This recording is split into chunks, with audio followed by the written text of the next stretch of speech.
Scratch.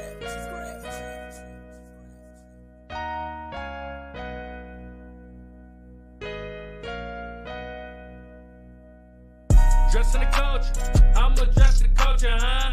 Adjusting the culture, I'm adjusting the culture, huh? Dressing the culture, I'm adjusting the culture, huh? Dressing the culture, I'm adjusting the culture. We gon' talk about it. Come adjust the culture, we gon' talk about it. Come adjust the culture, we gon' talk about it. Come adjust the culture, we gon' talk about it. Come and adjust the culture, huh?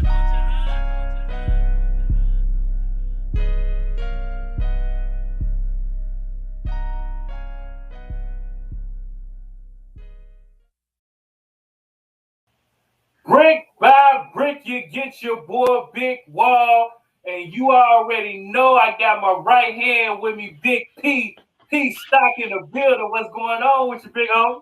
Man, ain't nothing happening, man. Another week, another day. Every day I wake up is a holiday. And every time, we do a show and I see you, it's like a family reunion. So, that's the way it goes down. Just culture, baby. Absolutely. That's the way it goes down, But yeah, we have a very good show and guests, out there, especially for those of you followers and viewers that are striving to be entertainers or in the music industry or producers or anything. Our guest tonight is in that lane 100%. He does it both mainstream and independently. He worked with a lot of big artists, California, around the globe. I mean, you might catch him on mixtapes galore. He's on almost every mixtape. He's touching everything. So, and that's a good thing, and especially for the culture and our guests, and I mean, hey, it's informative, it'll be informative as well as fun. Big Wall, so it's gonna be great. We get to hear about the California style, and like you've done so many interviews as well with artists and producers from all over. So you got the whole scope as well as being an artist yourself. So I mean, so it's great that when you get other perspectives and you see and hear other artists, what's going on. So you see what's happening in those parts. Just to say maybe oh, I didn't know that. Or oh wow, I ain't heard that. That's something coming this way or whatever, or you might be sharing info that can help that person out. That person's finding out something they don't know. So it's interesting. So I always like to engage. Our guest tonight is 2K Kent. He had his, top billing entertainment. Yeah. If you followed Love and Hip Hop Hollywood, he was on you. He was a fixture on Love and Hip Hop Hollywood. In there with Ray J and all of them making it happen out in Hollywood. Tearing them Hollywood streets up, huh? Burning them up, bringing that Bay Area. Taking the Bay Area down, and blossoming in the South, in LA. So, and that's the way it goes. So, and it's good to hear that. So you'll get the, if you're curious about all those aspects of, the entertainment industry, he has touched them. He's in there, and he's doing it every day. This is what he do. So that's big. That's big.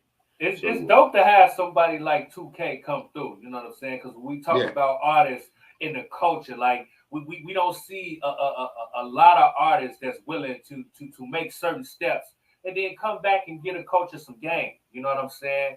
And I know he didn't have so many trials and tribulations, like you say, tearing up them Hollywood streets with all of the heavy hit makers and the movers and the shakers. You learn something, you know what I'm saying? And like they say in our community, is crabs in a barrel. We don't want to reach out and give game and, tell where we from to help pull the other part of the culture up. You know what I'm saying? And the fact that he's willing to spin the block and come through to address the culture with us, it just speaks volumes on who he is as a man, an artist, entrepreneur, businessman, just across the board. You know what I'm saying?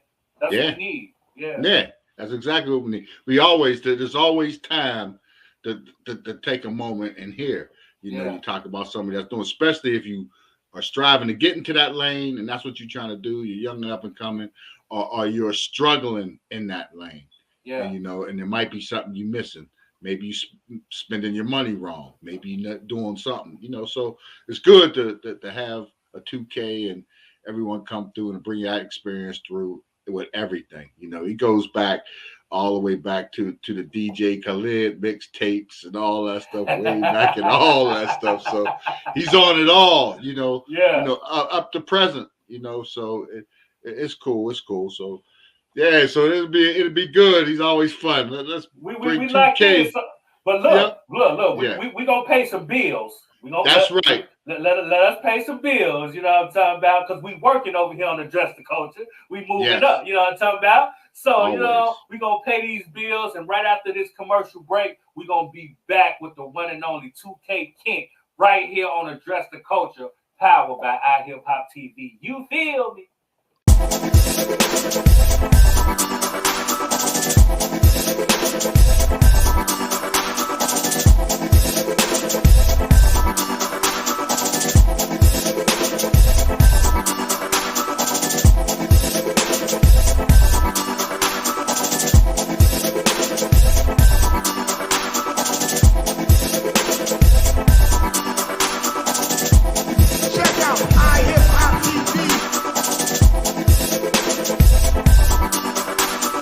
Out on hiphoptv.com on YouTube. Shit is fire. Check out IHipHopTV.com on YouTube. Fearless. She's fearless. She's not only a silence breaker, she's an author 2 times. She's funny as hell, and she's just a real one. There was a part of the story when I talked about coming back from Dallas, him picking me up from the airport, and how he beat me in the back seat of the vehicle. And in the headline on one of the blogs, it's very popular, I'm not going to name, it said, R. Kelly ex-girlfriend says that he kicked her in the back seat of his car and said, "Bitch, stay out of my business." Okay, so I'm a girl, so I'm gonna ask a girl question. All right. What are you looking for in a partner? First thing that comes to your mind. First thing that came to my mind, girth. You already know what it is. We are back to Address the Culture, and we got the one and only 2K Kent in the building. You already know the vibes. What's going on with you, brother? How you doing? Out here, man. Show. Yes, sir. Thanks for having me, man. We out here. No problem, man. 2 feet in the heartbeat, man. It is dope to have somebody like you come through the culture, man. Because, like I said, man, it's, you know, reaching certain heights in the game is few and far between. You know what I'm saying? Especially from an independent standpoint. You know what I'm saying? Because we all come from that. You know what I'm saying? Even the people who are in the majors, at one point they was independent. You know what I mean? So like to have somebody that has been across the board, coming back to the culture, giving game, telling your story is super dope, man. And we appreciate you coming through, spinning the block, and giving us the info. Definitely. I couldn't have said it better myself, man. That's the big walls. Definitely. But definitely. So 2K. Let our viewers know. Give them the backstory. Tell them the real. Tell them, you know, what happened. I know, you know, Big Wall understand, you know. So let the viewers know, especially those out there, you know, that may not have got to hear you speak. They might have heard the music or whatever. They might not even heard. They might remember you from Loving Hip Hop Hollywood. But let them know. I mean, it started from, you know, up in San Francisco, the Bay Area, you know what I'm saying, where we was bringing it up at. And at them times we had, of course, we got JT, the bigger figure. I always mention him. You know, he everywhere. Fig, Panorama, Rapping Forte, just by them alone influencing us. And by the time we got ready to rock, boom, them players was right there for us.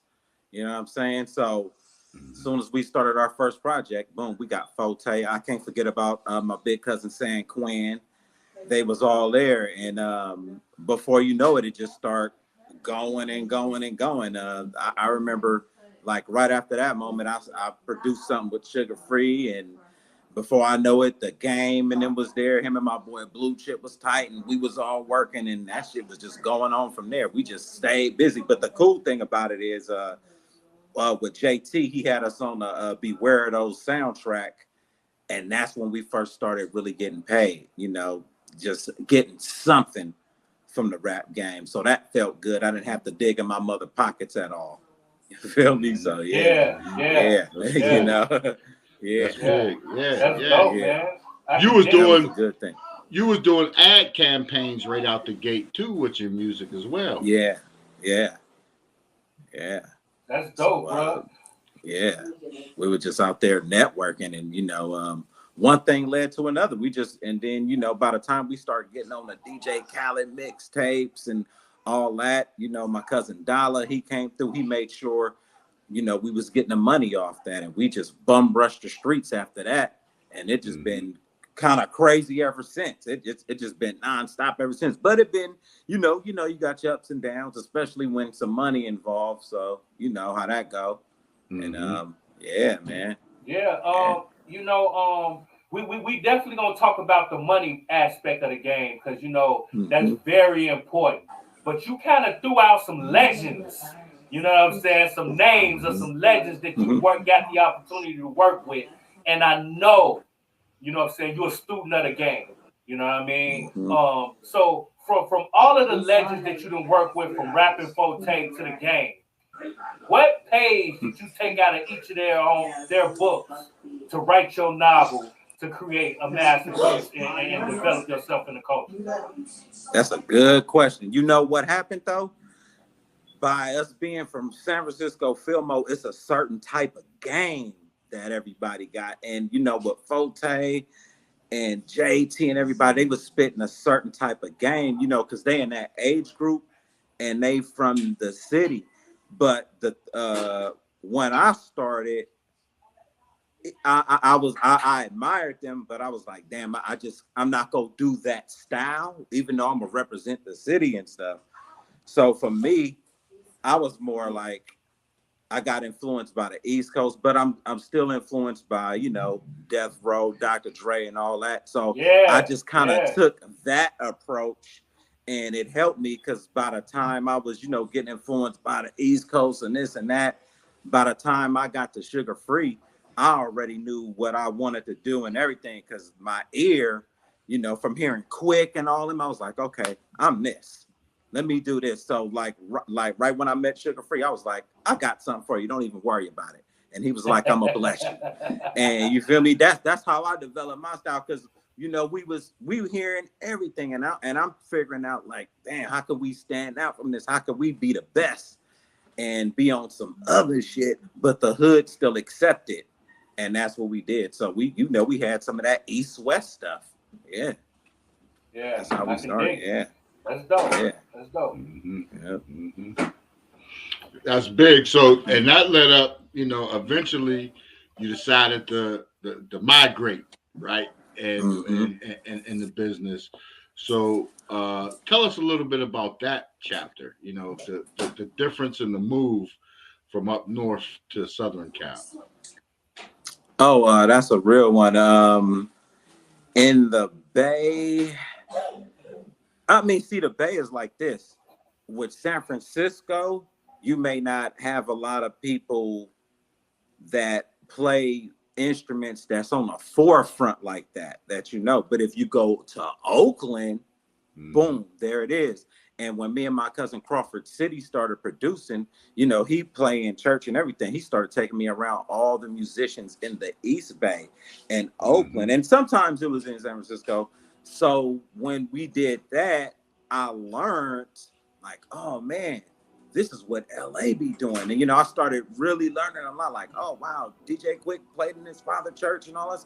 I'm like, okay, this what it is right here. So that was and that was me understanding a lot of the difference between, you know, different places, because Oakland is more down home, kind of like in LA where they'll play more instruments and stuff, and San Francisco is more of a fast-paced city where it's some people into that, but it's not on the forefront like that, especially if you Black. It's just not like that. So you know, I got them heavy influences, of course, from Oakland and of course LA. And then by the time I got out here, my cousin, he, you know, Crawford City, he was touring with Jodeci. So I just got right into that. Yeah, as soon as I came out here, I was like, okay, we were Jodeci. Right now, I'm like, okay, wow, okay. You know, so what you think? They threw you in the deep end without no jacket. You know what I'm saying?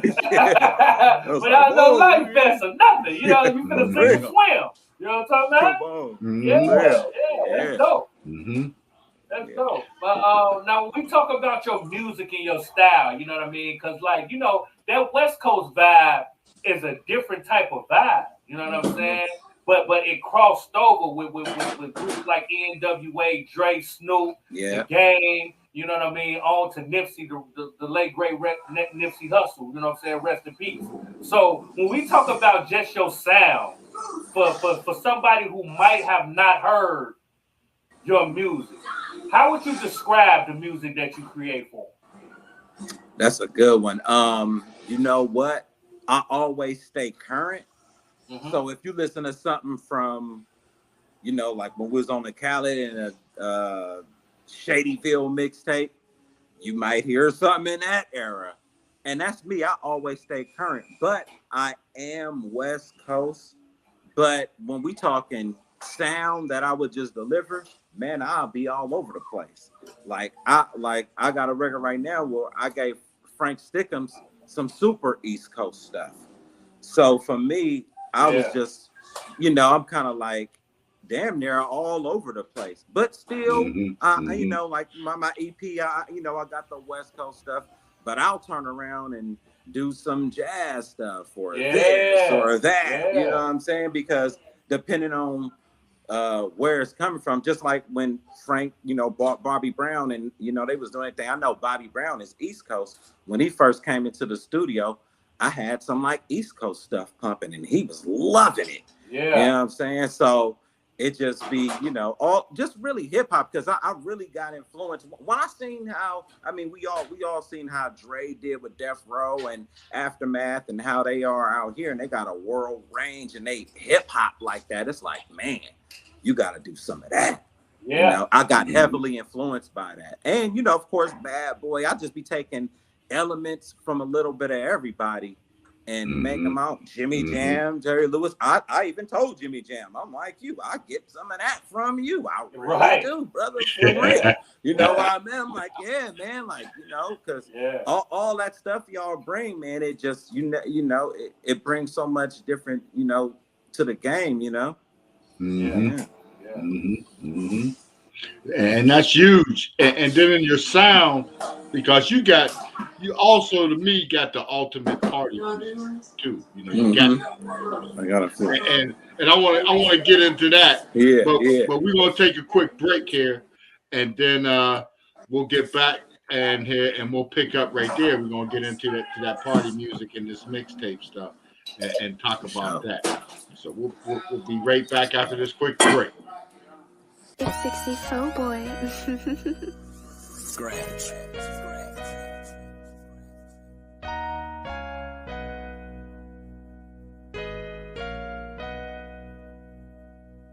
Dressing the culture, I'm addressing the culture, huh? Addressing the culture, I'm addressing the culture, huh?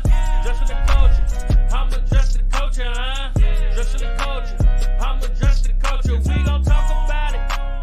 Come address the culture, we gon' talk about it. Come address the culture, we gon' talk about it. Come address the culture, we gon' talk about it. Come and address the culture, huh?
what it does? We are back with the one and only 2K Kent in the building, addressing the culture and giving us that IHipHop flavor. Y'all know the vibes. You know what I'm talking about? Yeah. Now, when we talk about just you know, being a student of the game, and you've been around so many legends, like you mentioned, Jimmy Jam, Terry Lewis, you know what I'm saying? And just now on this side of the spectrum, you could be considered an OG now. You know what I'm saying? Yeah, You've been in the game for a minute. So just coming up in the game, if it's an artist coming up trying to, you know, kind of walk into your footsteps and kind of elevate their career, what are some tools that you could tell them that could take them from being just a good artist to a great artist? Yeah.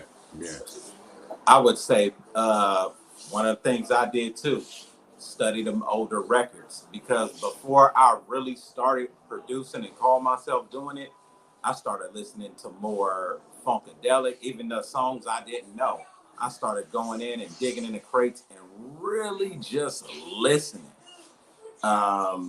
Zap, Roger, and try to do some of the, you know, even if, you know, if you're in modern times, try to do some of that stuff and just be studying, you know, a lot of the older stuff.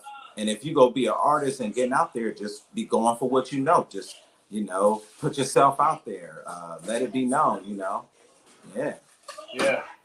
That's what I would say. Yeah. And that's the key. You know, you mentioned funkadelic, and you mentioned, you know, Roger and Zap, you know, and that's that funk belt that you know, we talk about that funk belt area, heat wave. A lot of people don't realize that that stretch of highway in Ohio that is from Cincinnati up to Toledo or Akron or whatever is the tip over there is nothing but a music belt, you know, a big music belt. And I believe it was at the time because of instruments in school. Today there isn't, you know, you don't see kids carrying instruments home from school. We didn't have nothing. We didn't have nothing. You don't see that. We used to have that. What happened to that? It's like in the schools, especially in the public schools, because I see in private schools or public schools, suburban public schools, they have huge marching bands. I see the kids carrying instruments. Inner city, not so much. You know, they're limited. So do you think that affects the future of that, of just, you know, playing instruments and creating music? Like me, I came up like you before y'all. I can read music. I can write it. You know, I've played instruments for probably 7 years of my formative years at a pretty high level. Now, taking that and bringing that into today's music and today's perspective, how important is that? And how important is that for the future of music? I think it's real important because, I mean, if people have been paying attention, see how the records Bruno Mars moving, and these guys is playing music. Brody Brown and all them, getting down.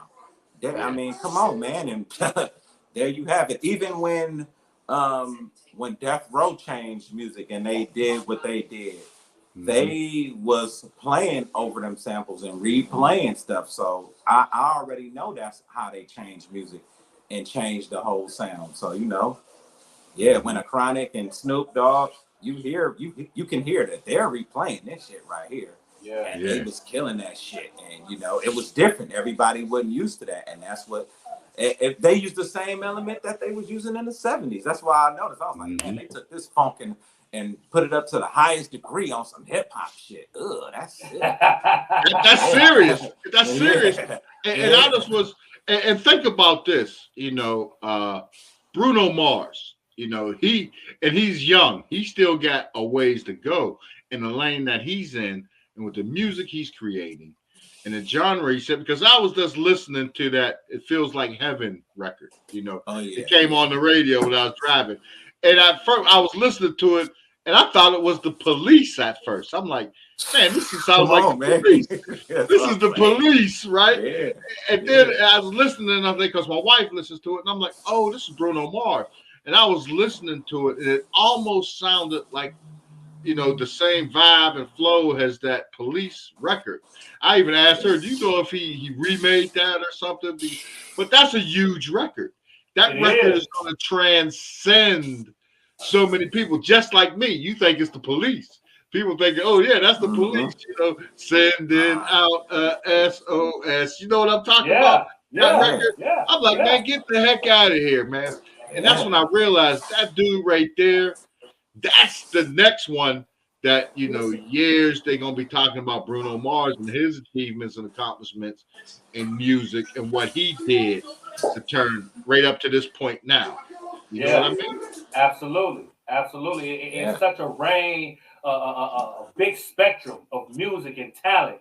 You know what I mean? And since we got 2K King in the building, you know what I'm talking about? We gonna kind of dig into your psyche a little bit. You know what I'm talking about? See what type of time you on now. Yeah. If you could share the stage with any artist, dead or alive, you know what I'm talking about? And you know the vibes I'm talking about. We talking about 80, 90,000. You know what I'm talking about? You tell an engineer to bring the lights out, and you tell the fans to take out their cell phones and light up the building. Superstar shit, chill buff shit, big dog shit. You know what I'm talking about? If you could do that with any artist, dead or alive, 2K King, who you gonna share the stage with, bro? Man, I'm thinking Snoop Dogg. That's my favorite. Yeah, Snoop Dogg, man. Come on, he got him on lock. Snoop Dogg, the most famous rapper. I mean, he the on the planet. I mean, come on the planet. Let's be clear. Snoop Dogg. Yeah. Dog, man. Come on. Yeah. Big Dog. That's the dog father. I done had this argument with other people. You know what I mean? Like, who is the most famous rapper of all time? You know what I mean? Now, we're talking about like bigger brands. Okay, you got your Tupacs. Okay, you got your Biggie. Let's be clear. They're super famous, but we talk about like crossover, like global. It got to be Snoop.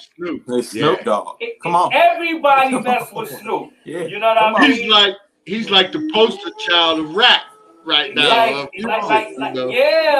Like anywhere in the world, you say rap music, I bet you that someone say the first thing to their mind is Snoop Dogg. They know Snoop. They know Snoop. They know Snoop. You know what I'm saying? Like that's a fact, man. That's legendary, man. Well, look, we gonna speak that into the atmosphere around here. We about positive energy. So when you hit the stage with Snoop, you and Snoop, y'all gonna spin a block and y'all gonna come back and y'all gonna talk to me and Pete. Yeah, that's right.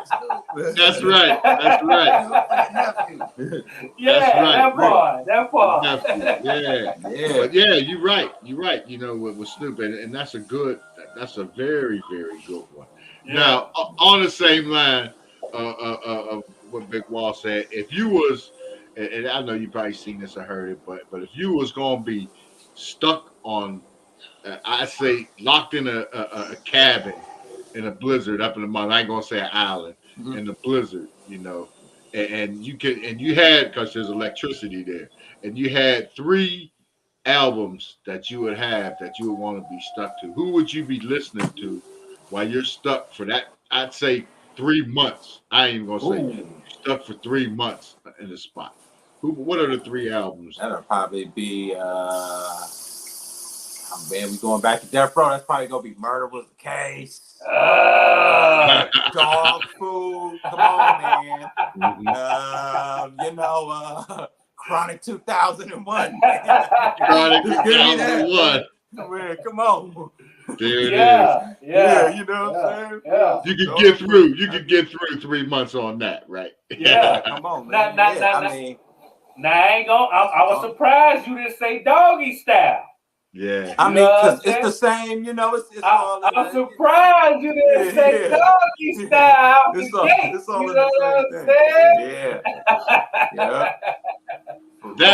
I like it how they advanced at that time. Like when I noticed everything that was coming out, they were just advancing. Like, damn, I'm starting to hear tracks that never got released. I was like, damn. Yeah. Yeah, man. Let me ask you this, because you're a big Snoop Dogg fan. Did you like his albums on No Limit, like The Game to Be Sold Not Told, and you know what I mean, The Dog Father, and all them albums that he made when he was signed to No Limit? Yeah, I like those. But you know, I am a music person. And when he came with Dre with Bitch Please, and I was like, there we go. When he got back, you know, there we go. Got back on and track. Stuff on The Last Meal. Shout out to my boy Jelly Roll. You Yeah. know, producing on The Last Meal. Yeah. And that was dope too. You know. Yeah. Got it, man. Yeah. Yeah, that's big. That's what's up. That is big. Because I noticed that too in your production and your own music that you do. You know, like On That Chick, you know, and then the iHeart, the anthem song, man. You just got those party. To me, it's those party movers or them songs that whenever you're on the road, I look at them. That's how I measure stuff. We was talking about that a couple days ago. Hopping on 420. Yeah, being on 420 and listening, you know, and just listening, you know, and then absorbing it, right? Yeah. So and that's the music. So when you're doing that, when you're creating those type of vibes for people, is that the feeling, or is that, you know, what came up about for that particular track? That's what you knew you was going to do, or that's what you knew you needed. Yeah, it's usually the feeling, and that's something I want to do, because I just got influenced by a lot of that, you know. From everything over here, you know, the Battle Cat stuff to Harlem World and how everybody was doing, and you know, just adding that rhythm element to it. You know what I'm saying? And definitely on some party vibe shit, because I see that's what make everybody feel good. That's what be the biggest thing. Even when Fat Joe came with All the Way Up, I was like, there y'all go. Come on. That's what we want to hear from New York. We want to hear that shit. That'd be the most potent shit right there at the end of the day. Yeah. And it seemed like that New York shit, that sound that migrated to Florida, to Miami now. You know, it's becoming what's out there, because, you know, who else in New York right now is hot outside of K Slade? And shout out to K Slade, DJ K Slade, because he's holding it down up in there, man. He's doing stuff with music and rappers that, you know, is never been done before. You know, with the 100 rappers and the 50 rappers, and they all deep, dope. 100 deep. Oh yeah. Yeah, the 100 deep, the 50 deep, and they all dope. I mean, dope artists that either people that a lot of these people don't know, but and he says something in there too. He calls them, you know, they're lyricists. Most of them, you know, extreme lyricists. Let's talk about that a little bit today. In today's music, who is that extreme lyricist that you're listening to out there? Who are the couple or the few that you hear? I would say J. Cole. I gotta give Lil Baby props. He really be saying something. He do. Lil Baby, he got it. He do. Of course, Kanye, Drake. I gotta give it to him. I mean, because you know the things they saying that you paying attention to is like, oh, you know. And of course, you know, Eminem, he still got it, but yeah. And then you got, I mean, for some new people, it's a lot of people coming and going. So sometimes it's hard to really get into their whole thing like that. But 21 Savage, he got lyrics to me. I like how he really be saying something. And I really like 21 once he got on that A Lot with J. Cole. It feel like it elevated his sound and his vibe. You know what I mean? Like he definitely coming into his own. You know what I'm saying? Sometimes that's what it takes. Yeah, absolutely. Okay, forget about Kendrick though. Yeah, Kendrick, you know, he all the way beast. Yeah. What about Nas? Nas been dropping Nas. today. I mean, you know what? I'm keep real. Nas like the king of that shit. Like really, Nas, man, he on another level to me. So like when we he's talk about like the guru. Now look, cause we got Kent in the building, so we gonna have this hip hop conversation. Now, you just made a statement. You know what I'm talking about? You said Nas is the king. Yeah. So are you saying if one slot, we talking about, just say hypothetically, the president of hip hop, that slot belongs to Nas? I mean, in who in the top spot? The top spot. Who is the number one person in hip hop? When it comes to lyrics, I'm gonna have to. I probably am gonna have to give it to Nas because he just beast, man. You know, Nas. I mean, it was like just the whole thing with it was written almost seemed like he was in another world or something. He's saying words I've never heard before. Yeah. Lyrical masturbation. What? Man, come on. So it's like, I'm gonna tell you like this. I remember we was on a block around that time, and we on the West Coast, and we all listening, and even the homies was saying like, "Damn, a lot of cats ain't got it like this." Though. Yeah, they don't. They don't. I'm sorry, they don't got it like that. Yeah. Man. Look, I can't argue with you, man, because I was one of those guys who was really ragged with Nas, you know what I'm saying? Especially when him and Jay was beefing, you know what I'm saying? Like, a lot of people was ragged with Jay, but like me and my partners, like we was waiting for Nas, and when he dropped that Steelmatic, Got Yourself a Gun, that Ether, that Steelmatic album, like, it was crazy, you know what I'm saying? So you really can't argue with Nas, but it's a lot of people out here who would give it to Jay, though, you know what I'm saying? But I just want to see your cloth, you know what I'm saying? What but Jay is a game spitter. Jay, I like Jay for being a real game spitter. And going deep. He's a New York City slicker to me that we always wanted to hear. He gives that, and he go deep.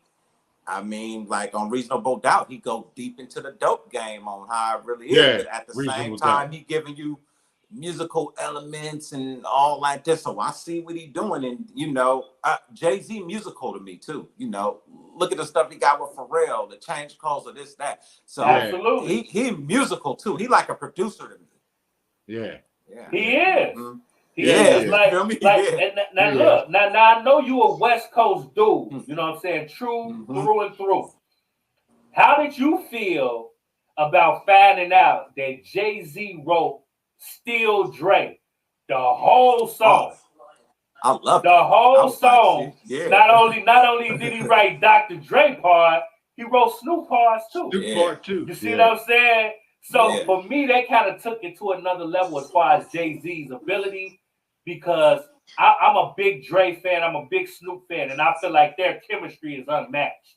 You know what I'm saying? The way they do it. So for Jay to be able to tap into that and create it, because I wouldn't have never knew if they wouldn't have came out, because it sounded like Dre and it sounded like Snoop. He did it, He did that, you know what I'm saying? So when you heard that, just being an artist on your own, how did you take that as far as just the culture, just being a fan of hip hop?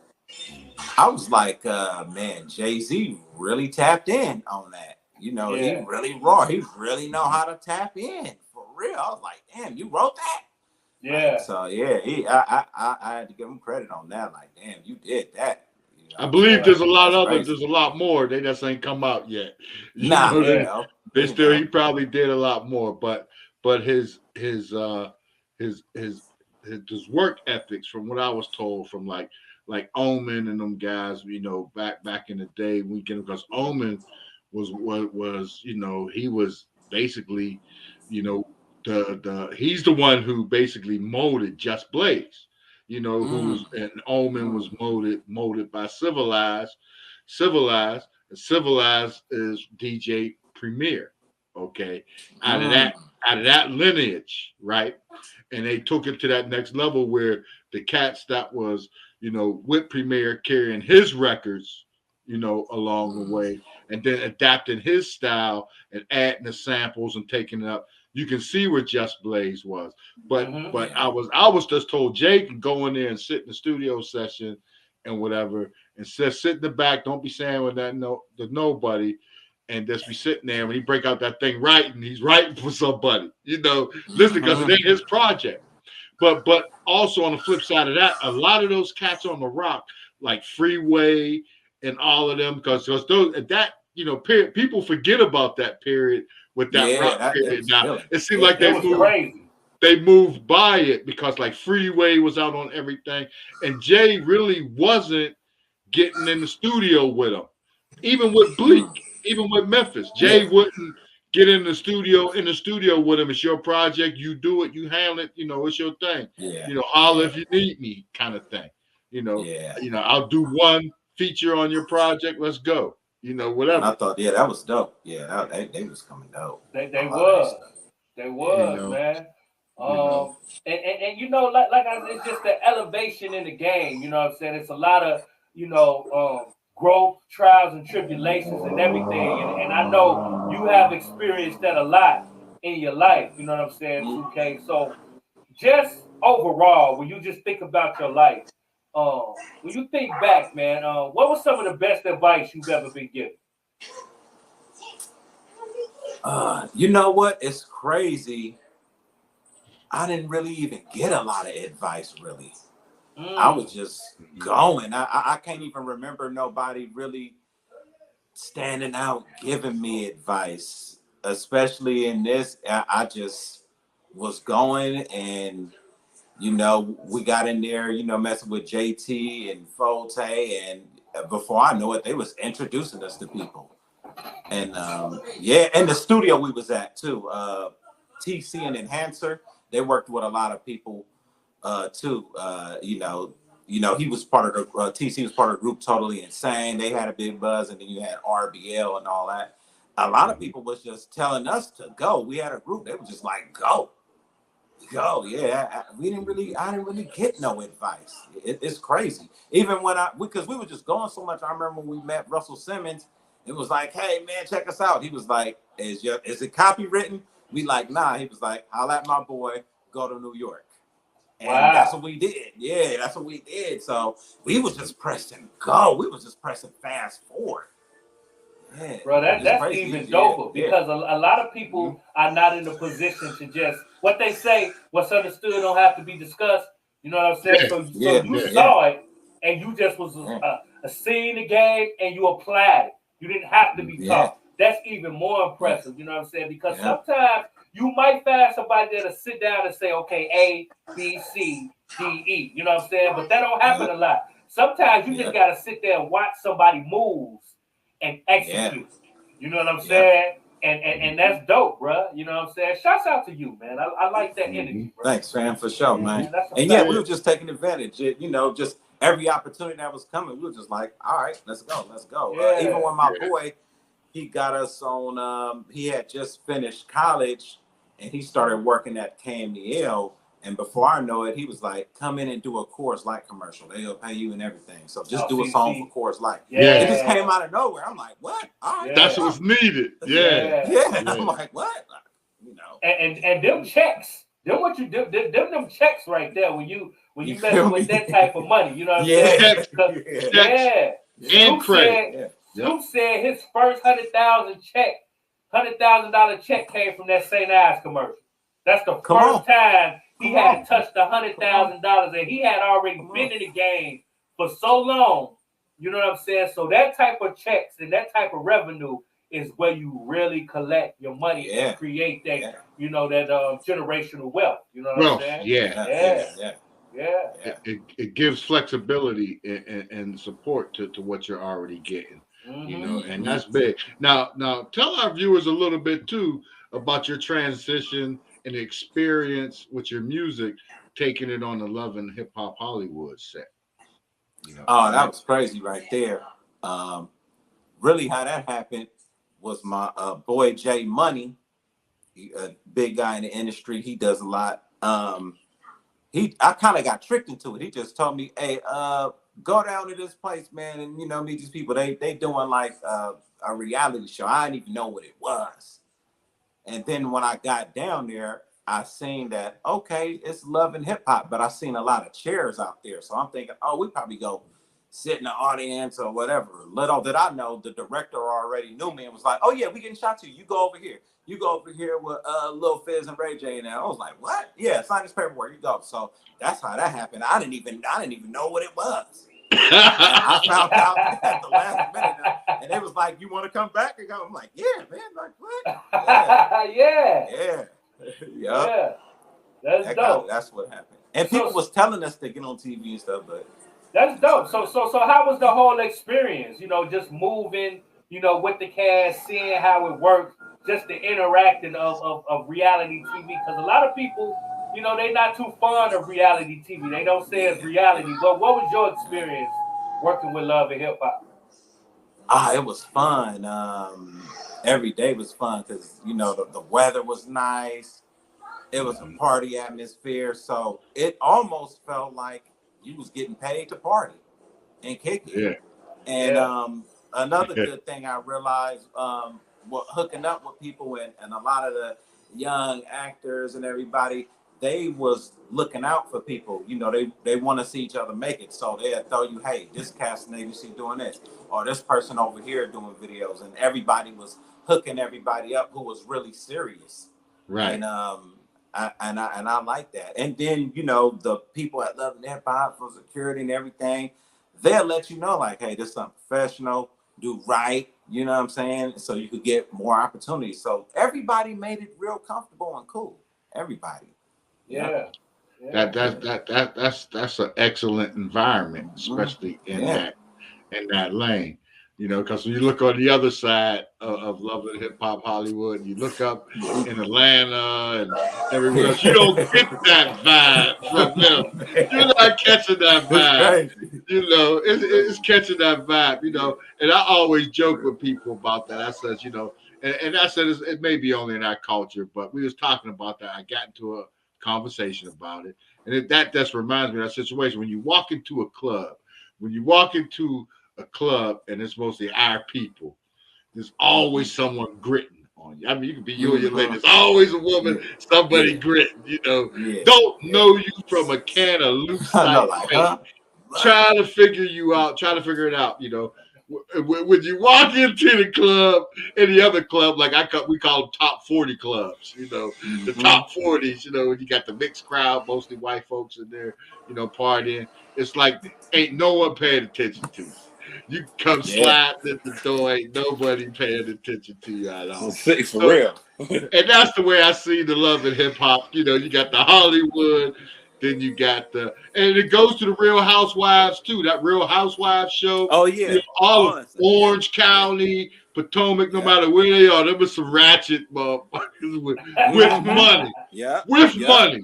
So you know the majority of the ones that are in there, they just as ratchet as ratchet. You know? That's why I was like, this how it go? Okay. Man, it's crazy. You know, so y'all be lit. It does, you know. You know, you would expect that more from. You know, they might as well do the Real Housewives and pick a project. Boom. Do a project, pick a housing project, and say Real Housewives of the house. They got Ray's wife. They got my man Buck's wife down there, man. They shoot the reality show. I think they damn near was gonna do that with Shody Low and them. They was gonna do something like that. Yeah. He was like 10 baby mamas on the reality show. Real talk. 10 baby mamas. He was gonna be That's nuts. That's dope, man. Hey King, man. If you could change something about the game, bro, what would you change? That's a good one. I would say just, you know what I would change? Make everything equal again. You know how, you know, you can have your R&B, you can have your rock, your this or that, where it all ain't, you know, one thing a lot of the time. You know what I'm saying? Where one style just dominating everything so much. Yeah. Bring it back to where it's equal more. You know what I'm saying? And that's what I think, because that just always a better time. Even though I know you go always have a genre of something that's cracking a lot, but you know, bring it back. Yeah. Like that. I mean, if we could be equal and have all them elements, even though it's kind of lightweight happening, but at the same time, people is gravitating towards one style. And, you know, you see a few people switching it up, but, you know. Yeah. I like that, man. We appreciate you coming through, giving us your energy, your time, man. You know what I mean? Dropping jewels all over the culture. You know what I mean? For real. Like giving the game some motivation and some direction. That's what we need out here. You know what I'm saying? What's happening right now, 2K? Let our viewers know what's going on, what you got new, what can they expect, and what's trending with you right now. Oh, right now we got my EP out entitled 2K Kent. And we also got the mixtape out, I Am Hip Hop Volume 134. And then we got Frankstickemz mixtape out, I Am Hip Hop 135. And his EP is about to be out in a week. So that's what we drop in. And the same thing, whatever else. Some of this stuff might end up on some movies or this and that. And same thing, just pushing that line to a hard way, you know, pushing it on a hard way. Yeah. Yes, sir. Yeah. That's dope, bro, man. Man, we gonna have to put something together, man. You know what I'm talking about? Definitely. Link in, you know, link up, put it together. You know what I'm talking about? It's a all whole good. vibe, bro. You know what I'm talking about? It's all good. Yeah, man. Good. We appreciate you coming through, man. Time is something that you can't get back, so we really appreciate you giving us yours. Definitely, bro. Real I'm talk. here. Bro. I love being here. You already know. Real. Let's go. 2K's back. Sure. Let's go. All right. Okay. We're gonna be locking it up real soon, bro. For sure, man. I'm right now I'm finna head actually to the Hollywood studios to put some work in at AV Squad. You know, they doing a little bit of everything. I'll let y'all know about that. Y'all seen them everywhere. Yeah. We gonna spin the block. Anytime you got anything coming out, any projects, anything, man, let us know. You know what I'm saying? This is your home away from home, bro. We gonna address the culture right here, bro. You know what I'm talking about? Definitely. You already know, bro. You know what I'm saying? We ain't gonna hold you up no more, man. We already it's all good, man. To the studio. You know, we out here finna get to the money right now. Yeah. We're not playing, man. But man, you already know the vibes, man. So until next time, bro, you be easy, man, and we gonna tap right back in with you. Okay, for sure, man. Hey, we doing it again, man. Let's go. All right, bro. TV, top billing. All right. What's going on, y'all? It's your girl, Lady Luck, and I'm here with the homie Big Wall, and you are now tuned in to Address the Culture, where we're addressing everything in the culture. Keep it locked.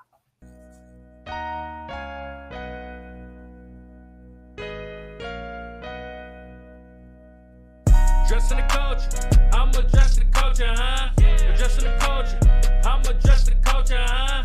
Addressing the culture, I'm addressing the culture, huh? Addressing the culture, I'm addressing the culture. We gon' talk about it. Come address the culture, we gon' talk about it. Come address the culture, we gon' talk about it. Come address the culture, we gon' talk about it. Come and address the culture, huh?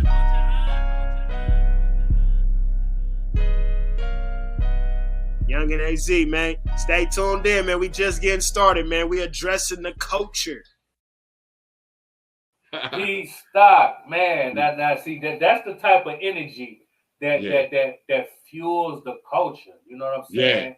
And that's what type of time we on over here, man. You know what I mean? We want to ignite the culture, you know, and show people that it's so many lanes, because he's talking about commercials, music, production, writing, you know, it's so many different lanes, and he got his hand in everything when we talk about the culture.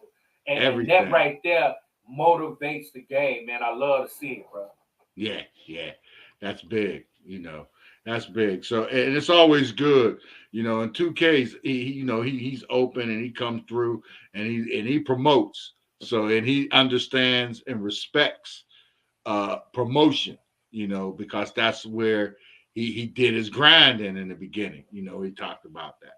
Yeah. So, you know, and that's you know, for artists that's in that lane and trying to get in that lane and understand there's a lot of dedication to it, you know, and along with your time, it's your money as well, along with your sweat equity. You got to be able to spend your money smart and right to advance what you want to do, no matter what. You can't avoid it. Yeah, man. I can't say it no better. You know what I'm talking about? When it's on the flow, ain't no sense of picking it up. You know what I'm saying? So you heard from us. We want to hear from you. Like, comment, subscribe, join the culture game.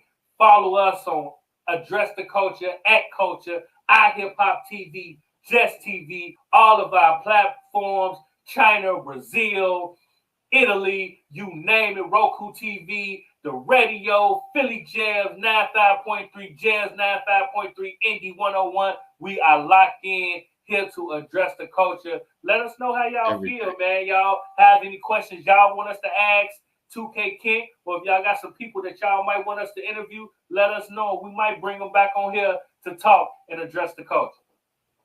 Real talk. Real talk. Real talk. We will be back next week with the same type of vibe, same type of energy, giving you news you can use. You already know the vibe. So until next week, I'm your boy Big Wall. I'm your man P.Stock. Let's go. And this is Address the Culture. And like I always say, your culture makes you who you are. So make sure they respect it. We're going to catch you on the next episode. We out of here. Talk about standing for stuff. Fearless. She's fearless. She's not only a silence breaker, she's an author 2 times. She's funny as hell, and she's just a real one. There was a part of the story when I talked about coming back from Dallas, him picking me up from the airport, and how he beat me in the back seat of the vehicle. And in the headline on one of the blogs, it's very popular, I'm not going to name, it said, R. Kelly ex-girlfriend says that he kicked her in the back seat of his car and said, "Bitch, stay out of my business." Okay, so I'm a girl, so I'm gonna ask a girl question. All right.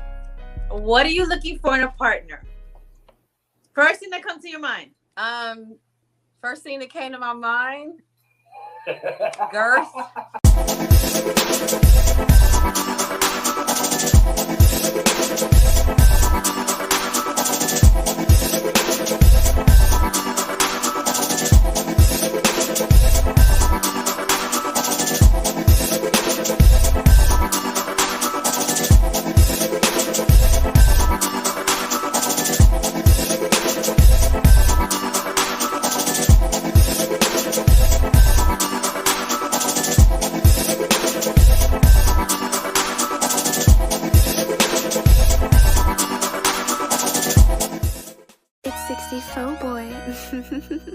Scratch.